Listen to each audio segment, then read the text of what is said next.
Good evening. Good evening all. आवाज आ रही है आपको मेरी? ऑडियो वीडियो क्लियर है?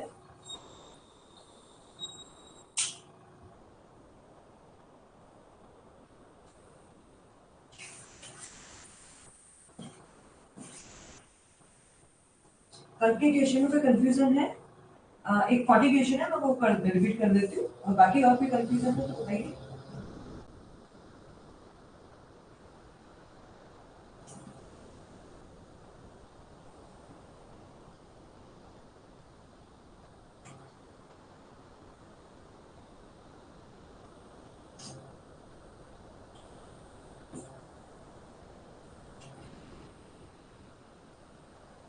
क्वेश्चन नंबर 40 पर ओके स्टार्ट करें। आवाज आ रही है? वॉइस क्लियर है ना?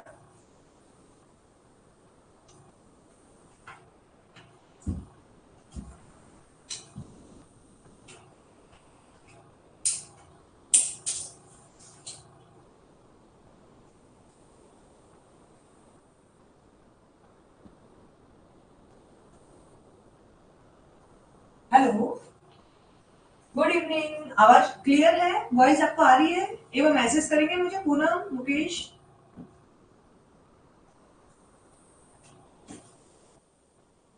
ओके, तो हम स्टार्ट करें। अब 40 क्वेश्चन नंबर 40 कल किसी ने मुझे बोला था ना रिपीट करने को, तो ये हम कर देते हैं फिर से। इसमें देखिए क्वेश्चन क्या है। I teach in polymisal therapeutic pocket book means. Polymisal therapeutic pocket book में बीटीपीपी में आई टीच करके इसका क्या मतलब है? देखिए बीटीपीपी में 3 करके चैप्टर है, उसके सब रूब्रिक्स हैं, वो है इंसाइजर टीथ, कैनाइन, ये मेल मोलर टीथ, इस तरीके से इसके सब रूब्रिक्स हैं, ये दिए गए हैं। और ज्यादातर रिपोर्टरीज में देखेंगे ना तो उसमें क्लियरली इंसाइजर या कैनाइन टीथ करके रूब्रिक नहीं है, ठीक है? तो ये इससे पूछना अपने से कि बीटीपीपी में आई टीथ जो है किसके बताया गया है, वो है कैनाइन टीथ के लिए। कैनाइन टीथ जो होती है ना उसको आई टीथ बोला जाता है। ये बीटीपीपी में नहीं लिखा हुआ, बस बीटीपीपी में ये है कि कैनाइन टीथ वर्ड यूज किया हुआ है। और कैनाइन टीथ जो होता है उसको आई टीथ भी बोलते हैं। आई टीथ क्यों बोलते हैं? एक तो उसके क्योंकि उसका जो लोकेशन होता है, अपर कैनाइन होते हैं ना उनको बोलते हैं, लोअर कैनाइन्स को नहीं बोलते हैं, अपर कैनाइन्स को आई टीथ बोलते हैं। ये क्यों बोला जाता है? क्योंकि ये लोकेशन बिलो द आई होती है इनकी, इसलिए इसको आई टीथ भी बोलते हैं, ठीक है ना? बाकी अगर हमने ये देखा है बीटीपीपी में आई टीथ का मतलब क्या है? कैनाइन टीथ है, क्योंकि इन्होंने अलग से रूब्रिक दिया हुआ है। Canine teeth, incisor teeth, milk teeth, ऐसे करके रूब्रिक्स हैं, तो ये कंसीडर किसको करेगा? कैनाइन टीथ को करेगा। और ये क्यों बोला जाता है इसको आई टीथ? क्योंकि इसकी लोकेशन होती है बिलो द आई, इसलिए इसको अपन आई टीथ बोलते हैं, ठीक है ना? अब अपर जो कैनाइन्स होते हैं ना दोनों, उनको बोला जाता है। क्लियर है?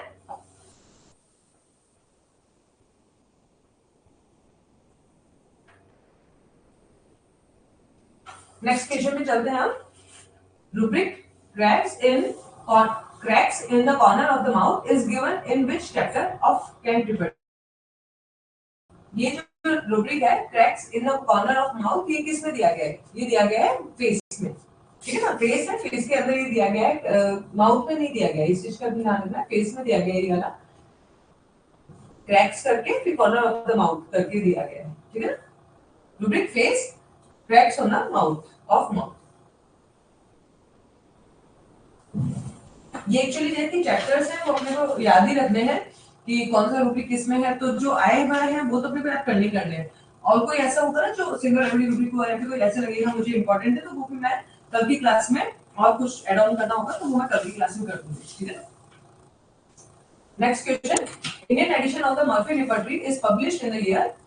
Indian edition of Murphy repertory वो कब आई थी? 1994 में, ठीक है? मर्फी रिपर्टरी और इंडियन एडिशन आया था उसका 94 में, और मर्फी रिपर्टरी खुद आई थी वो 93 में आई थी, ठीक है ना? तो इंडियन एडिशन 94 है, और अगर simple Murphy repertory publish year आ जाए तो 93 आएगा, ठीक है?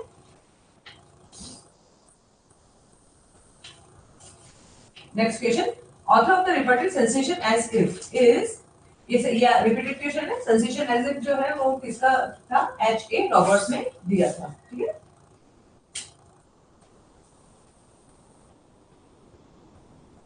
Next question. Which is the last rubric in the mind section of the Canterbury? Canterbury का last rubric कौन सा है mind section में? तो mind section में last rubric अब थोड़ा सा वैसे क्लियर कि में W तो है, क्योंकि W X Y Z last में आता है ना। अब वुमन एवर्जन है, राइटिंग एवर्जन है, वर्क एवर्जन टू मीट है। इसका आंसर जाएगा वर्क। इन तीनों में से ही कोई भी नहीं है। क्यों नहीं है? क्योंकि राइटिंग एवर्जन जो है ना वो सेकंड लास्ट रूब्रिक है और उसके बाद में जो लास्ट रूब्रिक आता है वो आता है रॉन्ग एवरीथिंग सीन। तो ये तीनों ही इसके आंसर नहीं है। तो आंसर जाएगा हमारा नन ऑफ दीज। ठीक है ना? क्योंकि जो लास्ट रूब्रिक है ना कैंटिलिवर का माइंड चैप्टर के अंदर वो है रॉन्ग एवरीथिंग सीन। ये आप देख सकते हैं ये वाला रूब्रिक। ठीक है, next question. In which section the rubric linear nasalis is found in the Gantt repertory? Gantt repertory में linear nasalis किसमें दिया गया है? ये दिया गया है फेस के अंदर।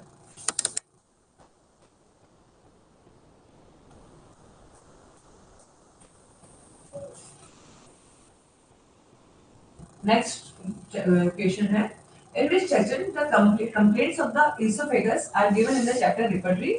esophagus की जो complaints है वो किसमें दी गई है? थ्रॉट में दी गई है।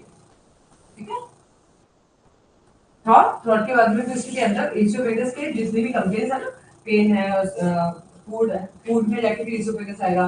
एक आएगा अपना फॉरेन पार्टिकल्स, अगर esophagus में टंगे हैं तो फॉरेन पार्टिकल फिर esophagus करके रुकती है।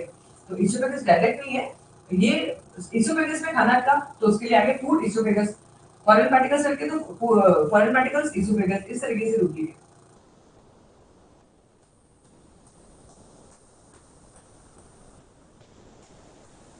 Next question. In Bogart polymorphism characteristics and repertory, the rubric hydrophobia appearance ही, ये हाइड्रोफोबिया किसमें दिया गया है? सेंसोरियम में, माइंड में, सेंसेशन, कंप्लेन इन जनरल, ये दोनों में दिया गया। माइंड में भी दिया गया है और सेंसेशन एंड कंप्लेन में भी दिया गया। तो आंसर जाएगा हमारा डी। ठीक है ना? अब अपने को एक चीज तो क्लियर है कि अब बीटीबीपी और बीडीसीआर में कोई कंफ्यूजन नहीं आएगा। जो क्वेश्चन आएगा ना वहां पे क्लियर कट बताया हुआ होगा कि बीडीसीआर है या बीटीबीपी है। ठीक है ना? तो इसमें जो हाइड्रोफोबिया होता है माइंड में भी है, सेंसेशन के अंदर जो रूब्रिक है, सेंसेशन एंड कंप्लेन जो चैप्टर है उसके अंदर भी है, दोनों में रूब्रिक देगा। ठीक है, next question. In Boenninghausen characteristics and repertory the rubric old as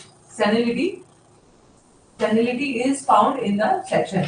अभी ये पूछ रहे हैं कि ओल्ड एज करके जो रूब्रिक है या फिर सेनिलिटी रूब्रिक की है लिखा हुआ, वो कौन से वाले चैप्टर में है? Sensation, complain, fever, circulation, aggravation, evaluation in general और ग्लैंड। ये आंसर आएगा इसका सी। एग्रावेशन एंड इवैल्यूएशन के अंदर ये दिया गया है।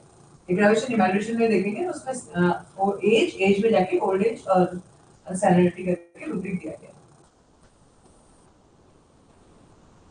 ठीक है, next question. Rubric qualmishness is found in Boenninghausen therapeutic pocket book. अभी पूछ रहे हैं कि ये जो रूब्रिक है क्वालिमिशनेस वो कौन से चैप्टर के अंदर है? वो आता है नॉजिया वोमिटिंग, क्योंकि क्वालिमिशनेस का मतलब क्या होता है? Slight nauseating feeling. ठीक है ना? तो क्वालिमिशनेस का मतलब ये स्लाइट नॉजिएटिंग फीलिंग है। तो चैप्टर किसमें आ गया? ये नॉजिया एंड वोमिटिंग वाले चैप्टर में आ गया। ठीक है, हल्का फुल्का इसको नॉजिया, नॉजिया में तो बहुत ज्यादा जी खराब हो रहा है, इसमें उसको जी हल्का फुल्का होता है, तो स्लाइट सेंसेशन होता है, फीलिंग होती है। ठीक है, नेक्स्ट क्वेश्चन है repertory of the urinary organ was published by. Urinary organ किसने दी थी? ये रिपीटेड क्वेश्चन है, मॉर्गन ने। Urinary organ AR Morgan. Okay, ये यहाँ पे लिखे हुए भी है, बाकी मैं कल आपको पूरा देने वाली हूँ सारा। 1899 में मॉर्गन ने दिया था, डब्ल्यू ए एलन ने 1882 में रिपर्टरी ऑफ इंटरमिटेंट फीवर दिया है। फॉसर्ट ने 1853 में repertory of characteristics homeopathy remedy दिया गया है। और फुलकॉट ने क्या दिया है? रिपर्टरी ऑफ रूमेटिज्म दिया था 1894 में। ये किसी में भी क्वेश्चन आ सकता है, तो हमें सभी को याद रखना होगा, इनको रटना ही है अपने को। ठीक है, नेक्स्ट क्वेश्चन है structure of the Kent repertory is based on. अब यहाँ पे देखिए ये क्वेश्चंस भी पहले कल भी आया था कि कैंट रिपर्टरी है, बीबीसी आ रही है, किसके ऊपर बेस्ड है? तो ये कैंट के क्वेश्चन आया हुआ है, ये कल रिपीटेड क्वेश्चन है लिपिड रिपर्टरी से। ठीक है ना? कैंट रिपर्टरी, लिपिड रिपर्टरी में पता ही अपने को लिपिड ने थोड़ा बहुत काम कर दिया था, फिर बाद में आगे कैंट ने इसको फॉरवर्ड किया था। तो जो कैंट रिपर्टरी है वो किस पे है? लिपिड के ऊपर बेस्ड है। ठीक है ना? Next question. Helling's Analytical Repertory to the Symptoms of Mind was published in the year।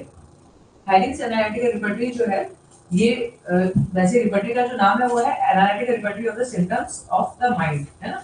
तो हो सकता है कि ये क्वेश्चन ऐसे भी आ जाए कि analytical repertory of the symptom of mind किसने दी, तो ये हेरिंग ने दी है। कौन से ईयर में पब्लिश हुई? 1881 में हुई, ठीक है ना।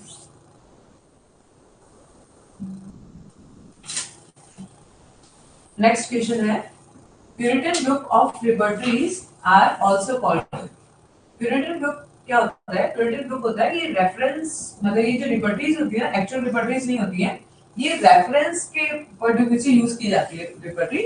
इनको बोलते हैं कॉन्फिडेंस रिपर्टरी बोलते हैं। कॉन्फिडेंस और प्यूरिटन ग्रुप ये आपस में जुड़े हुए टर्म्स हैं, ये कैसे भी क्वेश्चन आ सकता है। कॉन्फिडेंस रिपर्टरी आगे प्यूरिटन उल्टा भी बोल देंगे कि कॉन्फिडेंस रिपर्टरी होती है वो कौन से ग्रुप से रिलेटेड है ना।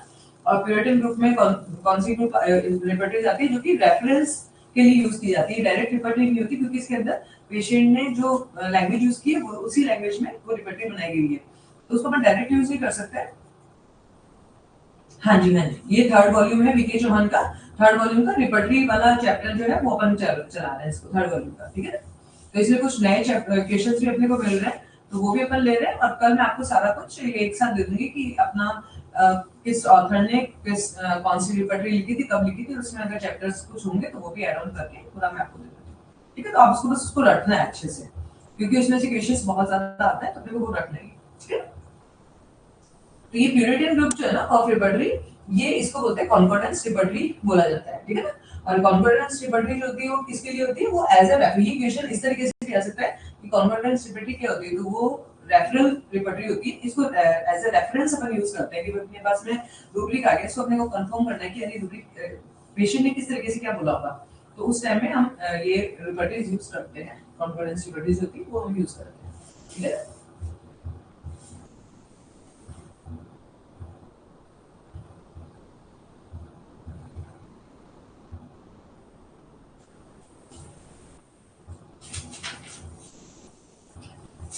नेक्स्ट क्वेश्चन है conceptual image minus repertory totality is. ये अपने को इससे ये याद रख लीजिएगा।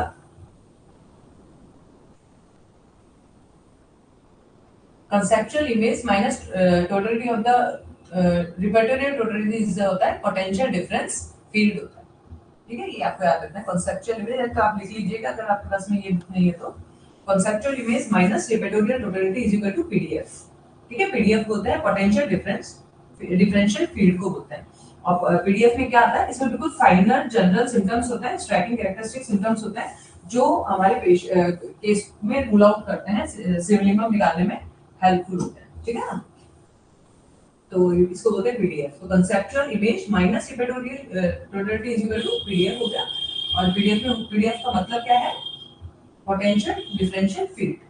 पोटेंशियल डिफरेंशियल नाम से पता चल रहा है कि ये पोटेंशियल देने वाले हैं, है ना। ये मतलब बिल्कुल फाइन जनरल रूब्रिक्स अगर होंगे तो कैसे होंगे? बिल्कुल इंपॉर्टेंट रूब्रिक होंगे, फाइन रूब्रिक होंगे। और दूसरा कैरेक्टरिस्टिक्स होंगे तो बिल्कुल स्ट्राइकिंग कैरेक्टरिस्टिक सिम्टम्स होंगे जिनको हम छोड़ नहीं सकते, वो ही हमें सिमिलिमम को रूल आउट करने में हेल्प करते हैं, ठीक है। क्लियर है?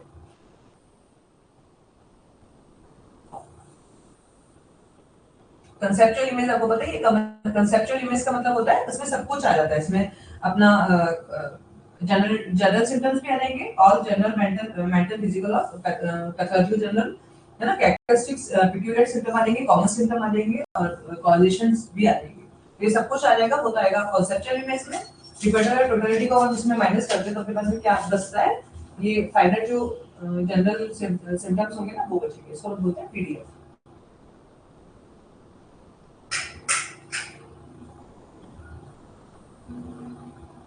ठीक है।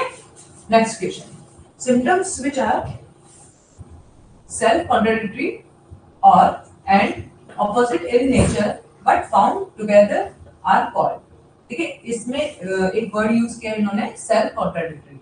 जो सेल्फ कॉन्ट्राडिक्टरी नेचर के होते हैं ना सिम्टम्स, उनको बोलता है पैराडॉक्सिक। पैराडॉक्सिक सिम्टम्स का मतलब क्या होता है? पैराडॉक्सिक का मतलब ही होता है, पैराडॉक्सिकल का मतलब होता है कॉन्ट्राडिक्टरी। जो कॉन्ट्राडिक्टरी होते हैं, जैसे कि फॉर एग्जांपल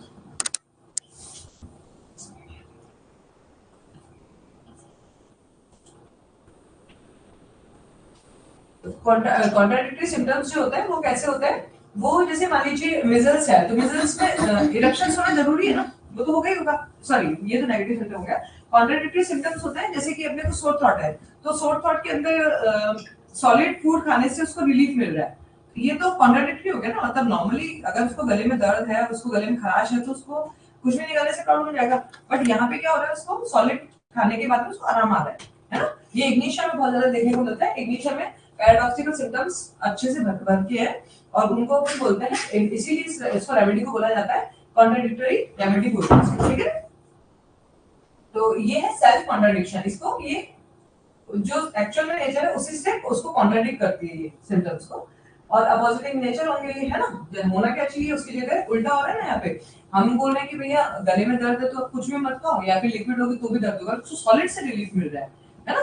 तो ये इनको क्या बोला जाता है, पैराडॉक्सिकल। ये मीनिंग ही है, पैराडॉक्सिकल मतलब ही होता है कॉन्ट्राडिक्टरी, ठीक है। उसके बाद में पीरियोडिकल। पीरियोडिकल आप जानते हैं एक पीरियड के बाद में रिपीटेड होता है एवरी टाइम, जैसे मान लीजिए मंथली है तो मंथली एवरी मंथ रिपीट होगा, है ना, और वीकली है तो एवरी वीक रिपीट होगा, ठीक है। एसेसरी सिम्टम्स क्या होता है, एसेसरी सिम्टम्स होता है जो अपने जैसे फॉल्स, मतलब एक बिल्कुल परफेक्ट सिमिलियम सेलेक्ट नहीं किया, पार्शियल सिमिलियम सेलेक्ट किया, तो मेडिसिन के सिम्टम आएंगे पेशेंट में, तो जो मेडिसिन के सिम्टम्स आते हैं उसको बोलता है एसेसरी सिम्टम्स होता है, ठीक है।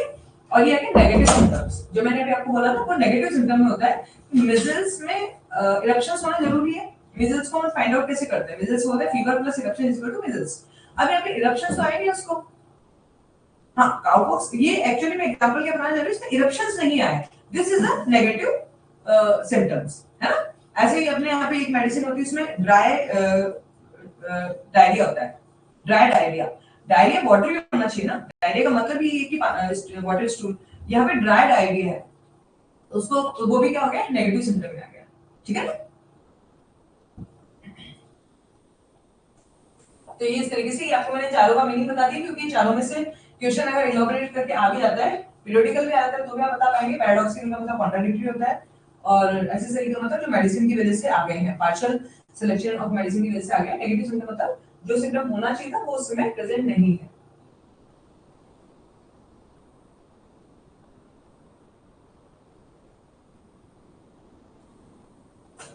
क्लियर है। Next question, how to repertorize a case where complete symptom is available. जब हमारे पास में कंप्लीट सिम्टम है तो हम उसको किस तरीके से रिपोर्टाइज करेंगे, कैंट मेथड से, क्लिनिकल मेथड से, बॉलिक से, या हनीमैन और पॉलिमसन से। कैंट में देखिए उन्होंने जनरल पे ज्यादा फोकस किया है, तो अगर हमारे पास कंप्लीट सिम्टम है तो कंप्लीट सिम्टम के बारे में किस किसने बात की है, पॉलिमसन ने की है ना, और हनीमैन ने की है। हनीमैन ने कंप्लीट सिम्टम को क्या बोला है, कॉमन और अनकॉमन में डिवाइड कर दिया। मतलब एक सिम्टम कंप्लीट सिम्टम किसे होता है, कॉमन सिम्टम और अनकॉमन सिम्टम मिला दोगे तो कंप्लीट सिम्टम बन जाएगा। और पॉलिमसन ने क्या दिया है, वो क्यूएस क्विट वाला वो पूरा 7 पॉइंट्स दे करके भी बताया कि इससे कंप्लीट सिम्टम होता है। तो कंप्लीट सिम्टम की बात किसने की है, हेलीमैन पॉलिमसन ने। तो इसका आंसर जाएगा हमारा हेलीमैन पॉलिमसन मेथड से हम कंप्लीट सिम्टम अगर हमारे पास में है तो उसका रिपोर्टाइजेशन होगा, ठीक है। बॉलिक में पैथोलॉजिकल से होता है, ठीक है ना।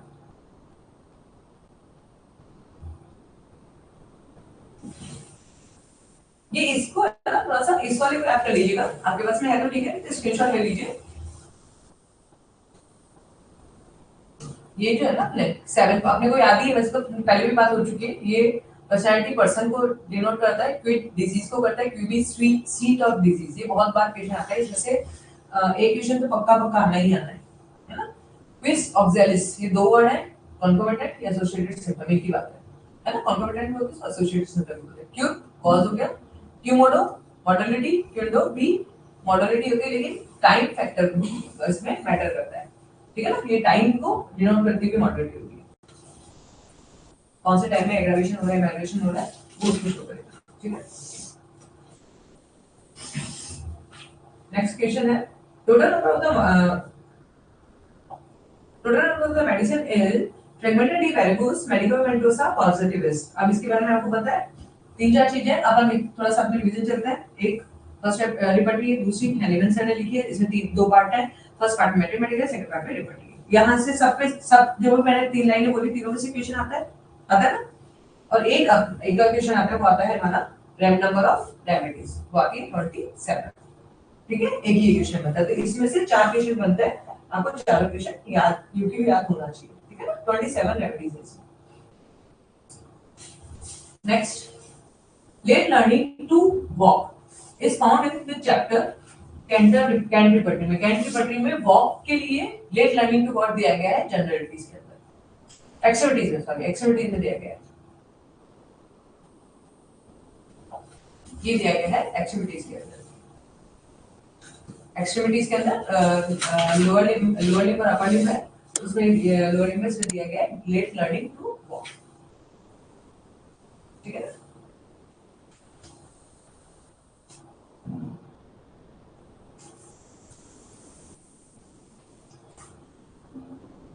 Next question, in BBCR cross reference are given. Cross reference BBCR में कहां दिया गया है? BBCR में लास्ट चैप्टर में, तो लास्ट में क्रॉस रेफरेंस दिया गया है, ठीक है ना। तो ये पूछा इन्होंने, after the rubric in bracket, after the medicine, below the rubric, at the end of the chapter, at the end of chapter उन्होंने क्रॉस रेफरेंस पूरा लास्ट में दिया है। पूरा जब चैप्टर कंप्लीट होता है ना, उसके बाद इन्होंने उसमें क्रॉस रेफरेंस के बारे में उसमें बताया कि अपन यहाँ से कहाँ ले सकते हैं, ठीक है। अब आप एक बार देख सकते हैं sir,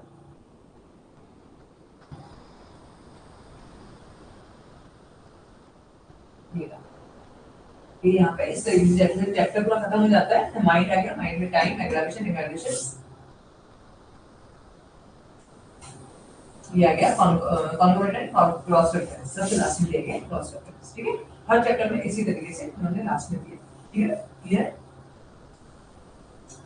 next, sinuses are mentioned in which section in BBCR? BBCR में साइनसेस कहां पे दिया गया है? साइनस दिया है नोज, ठीक है, नोज पे इंटरनल करके साइनसेस।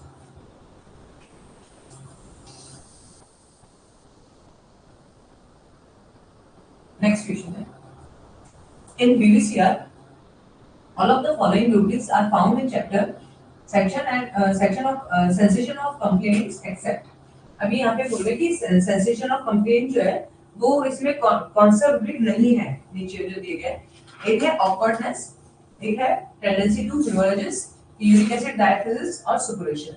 ऑकवर्डनेस जो है वो है माइंड में दिया गया है, तो वो इसमें नहीं दिया गया, ठीक है। ये माइंड में है तो ये इसमें नहीं है, और दूसरा है टेंडेंसी टू ह्यूमरेजेस, ये है इसमें। यूरिक एसिड डायथेसिस वो भी इसमें नहीं है, और ये जो है क्या नाम है इसका अपना सुपुरेशन, वो भी इसमें दिया गया है, ठीक है ना। जो यूरिक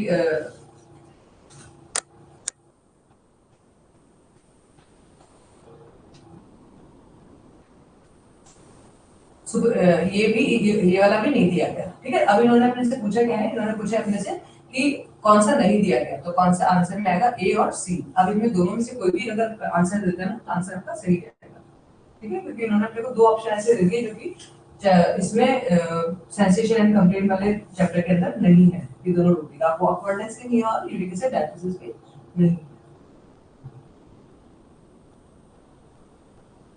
यूरिक एसिड डायथेसिस ये एग्रावेशन और इवैल्यूएशन में आता है, और ऑकवर्डनेस आता है माइंड चैप्टर में, ठीक है।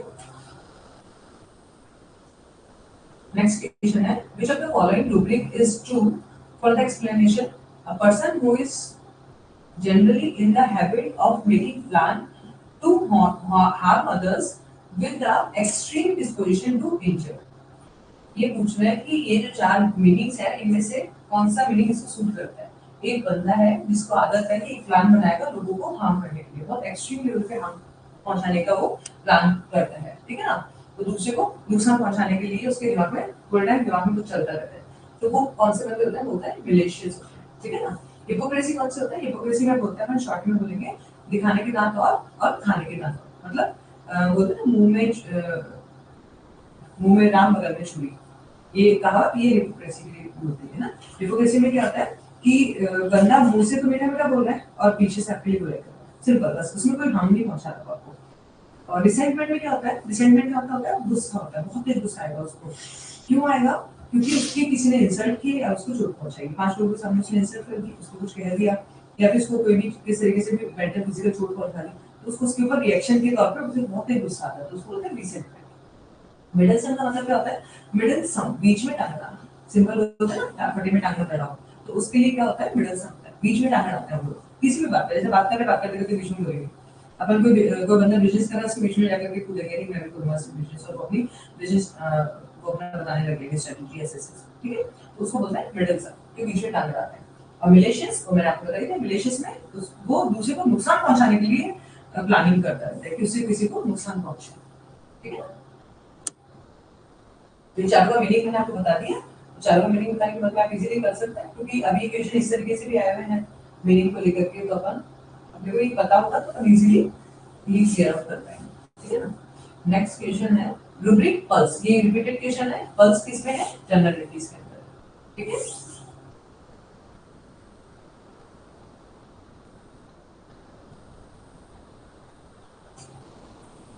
Next liberty of the sensation as if, ये भी वापस से रिपीट हो गया। सेंसेशन एज इफ किसने दिया था? रॉबर्ट ने, एच ए रॉबर्ट ने,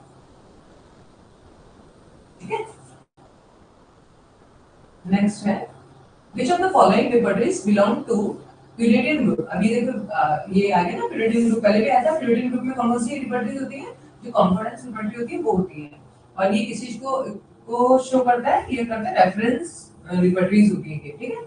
और अब इसमें ये पूछा इन्होंने कौन सी लिबर्टी इसके अंदर आएगी, तो नाम से आप थोड़ा सा देख सकते हैं। ए दिया इन्होंने none liberty to having guiding symptoms, दूसरा पॉलिंगसन एंड थेरेपी पॉकेट बुक, तीसरा synthetic liberty by Barter Klunker, और लास्ट है Kent liberty of the homoeopathy material, ठीक है। इनमें से कौन सी लिबर्टी है जो कि रेफरेंस बुक को शो करेगी? हेरिंग्स गाइडिंग सिम्टम का नन लिबर्टी, चलिए नन लिबर्टी का आपको नहीं पता, लेकिन हेरिंग्स गाइडिंग सिम्टम ये इजीली पकड़ सकते हैं कि गाइड करने वाले इसमें दिया गया है ना। तो इसमें प्यूरिटन ग्रुप में मैंने आपको क्या बताया कि ये रेफरल कॉन्टेक्स्ट से इसको यूज की जाती है इस लिबर्टीज को, तो आंसर क्या चला जाएगा?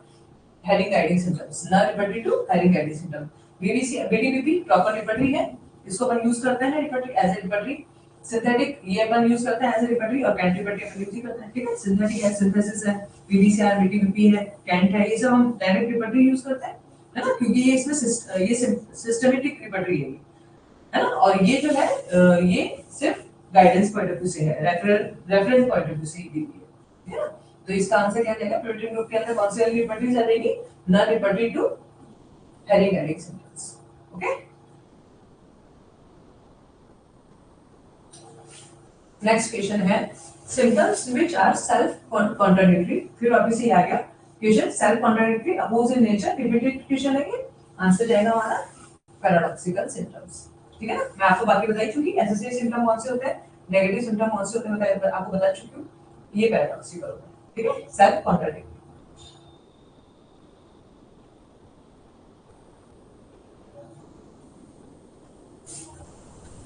नेक्स्ट क्वेश्चन है which of the following is correct combinations with respect to the maxim and its meaning। अब यहाँ पे इन्होंने बोला है कि कौन सा ये करेक्ट है। इसमें यूबी में इन्होंने बोला है कंप्लीट सिम्टम, यूबी जो कि क्या होता है? सीट ऑफ डिजीज होता है ना।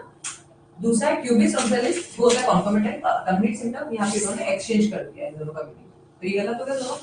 क्यूमोडो मतलब मॉडरेटिव होता है, ये मॉडिफिकेशन दिया हुआ है इन्होंने, और क्यूंडो मतलब कॉज ऑफ डिजीज है, जबकि क्यूंडो का होता है टाइम मॉडरेटिव या फिर टाइम से फैक्टर होता है।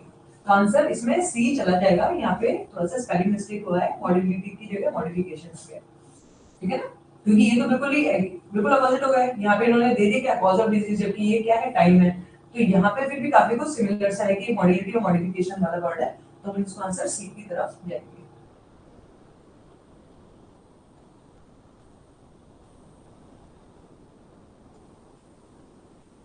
Next question, which of the following fundamentals concept form the foundation of the Parkinson therapeutic population।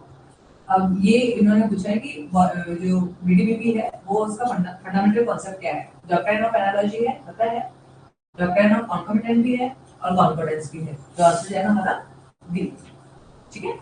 Fundamental concepts जो है वो कॉमन से है इसके, ये आपको लोगों को रखने ही है सभी लिबर्टीज के फंडामेंटल कॉन्सेप्ट, ठीक है ना।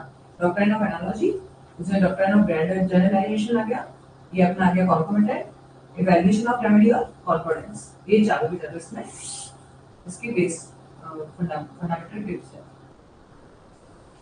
नेक्स्ट क्वेश्चन आता है हमारा rubric addition disease in Kent liberty. Kent liberty में एडिशन डिजीज किसमें है? किडनी में।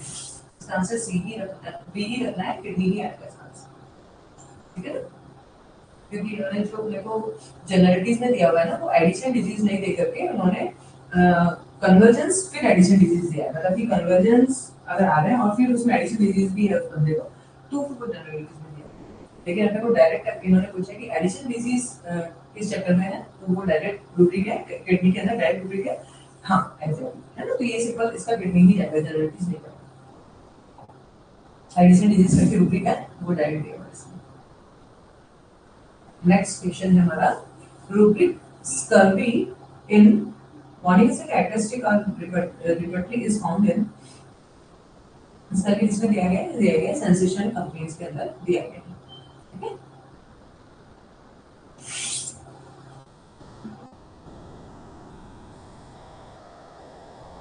ये हम देख सकते हैं चैप्टर सेंसेशन कंपनी जनरल के अंदर रूब्रिक दिया गया है स्कर्वी स्कर्बुटिक सिम्पटम, ठीक है? फिर इसमें रेमेडीज दी।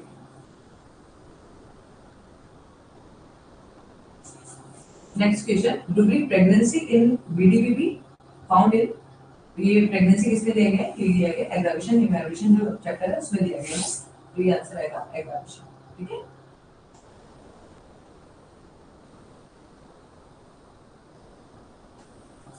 Next, Boenninghausen therapy cocktail is first published in the year, ये बताइए हमको, ठीक है? 1946, वो सॉरी 1846, ठीक है ना? 1846 में फर्स्ट की पब्लिश हुई थी बीडीबीबी।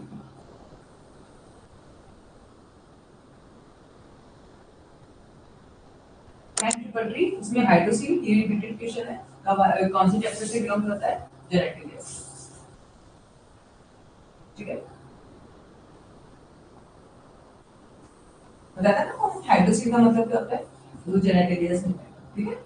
Next, who is the editor of synthetic repertory? देखिए इन्होंने क्वेश्चन बोला है सिंथेटिक रिपर्टी, जबकि सिंथेटिक रिपर्टी है ना, उसके एडिटर तो कौन है? उनके वो है बार्टल एंड क्लूकर है, ठीक है? और इन्होंने ऑप्शन अपने को दिया ही नहीं है, अब सिंथेटिक है या सिंथेसिस है ये हमें भी नहीं पता, लेकिन इन्होंने ऑप्शन जो दिए हैं उसके अकॉर्डिंग हम फिर टिक करेंगे डॉक्टर फ्रेडरिक को, ठीक है ना? क्योंकि यहाँ पे सिंथेटिक है तो आंसर चारों में से कोई सा भी नहीं है, तो नन ऑफ दीज अगर अपने पास में ऑप्शन होता तो अपन नन ऑफ दीज कर देते, इन्होंने नन ऑफ दीज ऑप्शन दिया ही नहीं है, तो अपन सिंथेटिक को ही देखेंगे कि प्रिंटिंग मिस्टेक और सिंथेसिस है, और सिंथेसिस है तो इसका आंसर जाएगा फ्रेडरिक जाएगा। डॉक्टर फ्रेडरिक ने सिंथेसिस दिया था और सिंथेटिक किसने दी थी? Doctor Barthel and क्लूकर।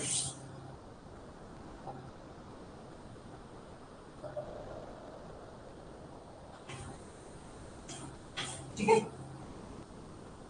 कोई कंफ्यूजन हो तो आप मुझे मैसेज टाइप कर दीजिएगा, मैं क्लियर कर देती हूँ, ठीक है? नेक्स्ट क्वेश्चन, इन कैट रिपर्टी सेंटिमेंटल मूड इन मूनलाइट, सेंटिमेंटल मूड इन मूनलाइट इसमें दिया गया है, ये दिया गया है माइंड चैप्टर में। जनरली आपको कैंट में इतनी दिक्कत नहीं आएगी, ज्यादातर बीबीसीआर में थोड़ी सी आएगी कि कुछ चैप्टर आपको लगेगा देख करके कि माइंड का लग रहा है मुझे, लेकिन वो होगा किसमें? होगा सेंसेशन एंड कंप्लीट में, ठीक है? नेक्स्ट क्वेश्चन है, द मॉर्निंगसन हेक्सामीटर क्यूमोडो मींस, अभी आगे क्यूमोडो, क्यूमोडो में देखिए दो ऑप्शन दे दिए इन्होंने मेरे को, एक तो दे दिया मॉडलिटी, एक दे दिया टाइम मॉडलिटी, क्यूमोडो और क्यूंडो अपन ने पढ़ा था ना, तो क्यूंडो जो था ना, अभी यहाँ पे इन्होंने क्यूमोडो जो है ना वो मॉडलिटीज को शो करता है, और क्यूंडो जो है ना वो मॉडलिटीज ऑफ सर्कमस्टेंसेस को शो करता है, दोनों में मॉडलिटीज है, लेकिन ये मैं आपको है ना थोड़ा सा क्रॉस कंफर्म करके बताती हूँ किसी और बुक में भी, है ना? क्योंकि यहाँ पे क्या आ रहा है कि मॉडलिटीज ऑफ टाइम, इसमें क्यूमोडो दिया है, लेकिन पहले क्वेश्चन में इन्होंने क्यूंडो को टाइम फैक्टर माना था और क्यूमोडो को मॉडलिटी सर्कमस्टेंसेस वाला फैक्टर दिया था, अब यहाँ पे इन्होंने जस्ट उल्टा दिया, वो भी नोट्स में दिया है, तो ये मैं आपको कंफर्म बताऊंगी, बाकी वैसे इसका जो होता है ना मॉडलिटीज में जाएगा इसका, लेकिन अब ये कि मॉडलिटी आएगा या टाइम मॉडलिटी आएगा, तो ये इसका आंसर अपने को मैं आपको कल कंफर्म बता दूंगी, ठीक है ना?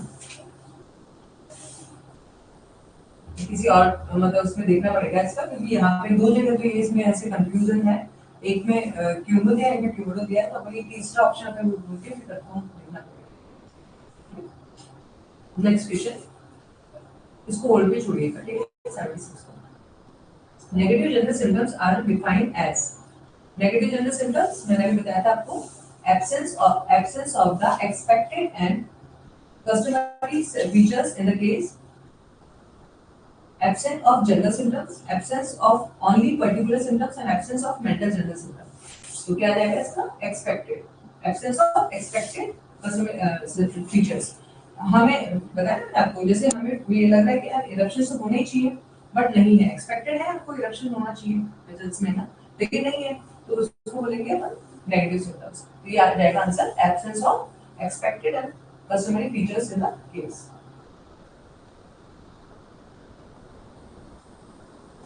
ठीक है, next question, who said a well taken case is half cured. ये पहले भी मैंने आपको बताया था, जो एलिजा वेल है उन्होंने काफी सारे पेजेस लिखे थे, उन्होंने ये जो थोड़ा सा थ्योरेटिकल मटेरियल है ना वो एलिजा वेल दिया था, है ना, एलिजा वेल ने दिया था थ्योरेटिकल मटेरियल। तो इन्होंने ही ये बात बताई थी कि अगर हम प्रॉपर तरीके से केस स्टडी अगर कर लेते हैं ना, तो ये समझ लीजिए हमारा वहीं पे केस जो है वो आधा क्योर तो हो ही गया। कैसे हो गया, अगर हमने प्रॉपर केस स्टडी ली है तो हमारे पास में प्रॉपर रूब्रिक वो सिम्पटम्स कलेक्ट होंगे, सिम्पटम कलेक्ट होंगे तो अपन प्रॉपर रूब्रिक ले पाएंगे, रिप्रेजेंटेशन प्रॉपर होगा, तो मेडिसिन में कहीं कंफ्यूजन होगा ही नहीं। और हमने केस स्टडी में ही गड़बड़ कर दी तो वहां पे फिर हमें प्रॉपर तरीके से सिम्पटम्स नहीं मिलेंगे तो रिप्रेजेंटेशन करने में प्रॉब्लम आएगा। दूसरा तरीका ये होता है कि जब हम पेशेंट से केस पूरा तरीके से लेते हैं तो साइकोलॉजिकली पेशेंट को रिलीफ मिल जाता है, उसको लगता है पेशेंट डॉक्टर ने मेरी बात सुन ली, तो आदत तो वैसे ठीक हो जाता है। बोलते हैं ना कि पेशेंट को आप सुन लो, सिर्फ सुन लो, उससे वो आदत तो ठीक हो जाता है। तो अपन होम्योपैथ इसीलिए तो बेटर डॉक्टर होते हैं, क्यों, क्योंकि वो पेशेंट को पूरा सुनते हैं, उनको समझते हैं, तो वो आदत तो वैसे ही रिलैक्स हो जाता है, साइकोलॉजिकली रिलैक्स हो जाता है। और अगर हम सब्जेक्टिव पॉइंट ऑफ व्यू से देखें तो उसमें हमें ये फायदा हो जाता है कि हमारे पास में प्रॉपर तरीके से रूब्रिक्स आ जाते हैं, सिम्पटम आएंगे, सिम्पटम आएंगे, रूब्रिक हो जाएंगे, रूब्रिक आएंगे, तो हम इजीली रूब्रिकाइज कर पाएंगे मेडिसिन को। तो ये एलिजिबल ने बताया था कि अगर हमने प्रॉपर तरीके से केस टेकिंग किया ना तो हम वहीं पे आधा केस को सॉल्व कर देते हैं। ठीक है, next, sector totality means, sector totality किसको बोला जाता है, जिसमें सब कुछ आ गया, लोकेशन, सेंसेशन, कैरेक्टरिस्टिक, मॉडलिटीज आ गई, इसको बोलेंगे सेक्टर टोटलिटी। ठीक है, अक्यूट टोटलिटी होती है, उसमें क्या आता है, उसमें जो अक्यूट डिजीज के अंदर जो कैरेक्टरिस्टिक सिम्पटम्स होता है वो उसमें अक्यूट टोटलिटी में लिए जाते हैं। ठीक है ना, ये याद रखिएगा ये टर्म्स, सेक्टर टोटलिटी है, अक्यूट टोटलिटी है, ये आ सकता है क्वेश्चन, अक्यूट टोटलिटी भी आ सकता है। तो उसमें क्या होता है, characteristic symptoms of the acute disease, characteristic symptom of acute disease, बस इतना ध्यान रखना है। सेक्टर टोटलिटी के अंदर सब कुछ आ गया, लोकेशन, सेंसेशन, कैरेक्टरिस्टिक, मॉडलिटीज। ठीक है, ये दो टर्म्स है, यहाँ पे लास्ट क्वेश्चन है,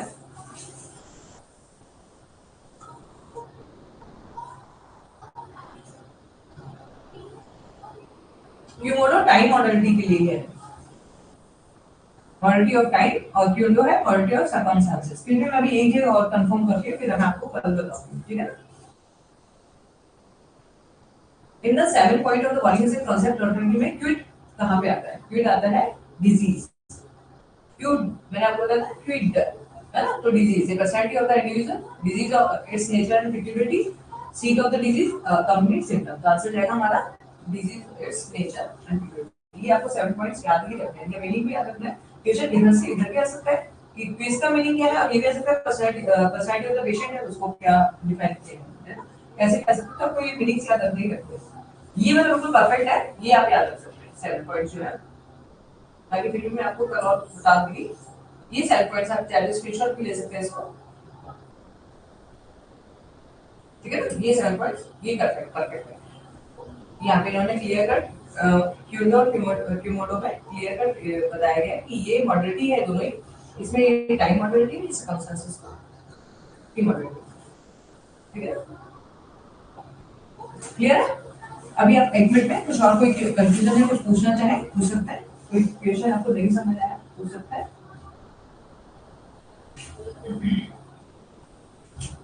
कल हमारे पास में क्वेश्चन ज्यादा नहीं रहेंगे, तो फिर उनको करने के बाद में क्योंकि मैंने आपको बताया था वो मैं आपको ये कर देती हूँ, और कुछ अलग मुझे क्वेश्चंस भी अगर मिलेंगे ना तो वो भी मैं ऐड करूँगी। कोई कंफ्यूजन है, कुछ पूछना है, नहीं, क्लियर है सर? कुछ चीजें हैं जो हमें रटनी है और रटनी ही है, उसमें अपन वो नहीं, एक्सप्लेनेशन नहीं है, और जहाँ मीनिंग है वो मैं आपको साथ साथ में बताएगी। तो मीनिंग से हमें इजी हो जाएगा कि भाई ये मीनिंग हमें पता है तो हम इजीली कर पाएंगे। ठीक है, 80 इज, मैंने आपको ट्रिक बताई थी ना। ठीक है, quiz, quiz personality with disease. यहाँ पे इन्होंने प्रियोरिटीज अपना कंप्लेन दिया है, यहाँ पे डिजीज है। अब डिजीज याद रखिएगा, कंप्लेन का मतलब डिजीज ही होता है ना। तो D for disease, fit D for fit, है ना। तो ये कंप्लेंट्स का मतलब डिजीज ही होता है। तो यहाँ पे इन्होंने प्रियोरिटी ऑफ डिजीज कंप्लेन दिया तो ये डिजीज हो जाएगा। यूपी, यूवी को थोड़ा सा आपको ऐसे याद रखना पड़ेगा। यूवी, यूवी मतलब सीट पे जाएगा, बैठ रहे हो, है ना। प्यूबिस ऑक्सैलिस, ये दो वर्ड है। तो कॉन्कोमिटेंट हो गया ना, कॉन्कोमिटेंट में क्या होता है, दो वर्ड से होते हैं। कॉन्कोमिटेंट में सिम्पटम होता है, उसके साथ में दूसरा जुड़ा हुआ सिम्पटम होता है, उसको बोलते हैं अकम्पनीड सिम्पटम्स, है ना, जो साथ में जुड़ने वाले होते हैं। ये दो वर्ड है। यहाँ पे भी कहीं पे भी आप देखिए, इनमें सिर्फ एक ही है, यहाँ पे दो वर्ड है, प्यूबिस और ऑक्सैलिस, बाकी सब जगह एक एक वर्ड ही है। तो ये कॉन्कोमिटेंट हो गया। ठीक है, कॉन्कोमिटेंट बोल दो, अकम्पनीड सिम्पटम बोल दो, एक ही बात है। ये वर्ड्स का ध्यान रखिएगा, ये कॉन्कोमिटेंट है, यहाँ पे अकम्पनीड सिम्पटम करके भी क्वेश्चन आ सकता है। जैसे यहाँ पे कंप्लेंट आ गया, यहाँ पे डिजीज आ गया। ठीक है, क्योर, क्योर मतलब हो गया C for cure, C for position, cause of the disease हो जाएगा, पॉजिशन हो जाएगा। ठीक है ना। क्यूमोडो, म्यूडो, मोडो मतलब मॉडरेटी। अब क्यूमोडो, क्यूमोडो ये दोनों के दोनों एक जैसे वर्ड है, ये मॉडरेटीज के लिए है।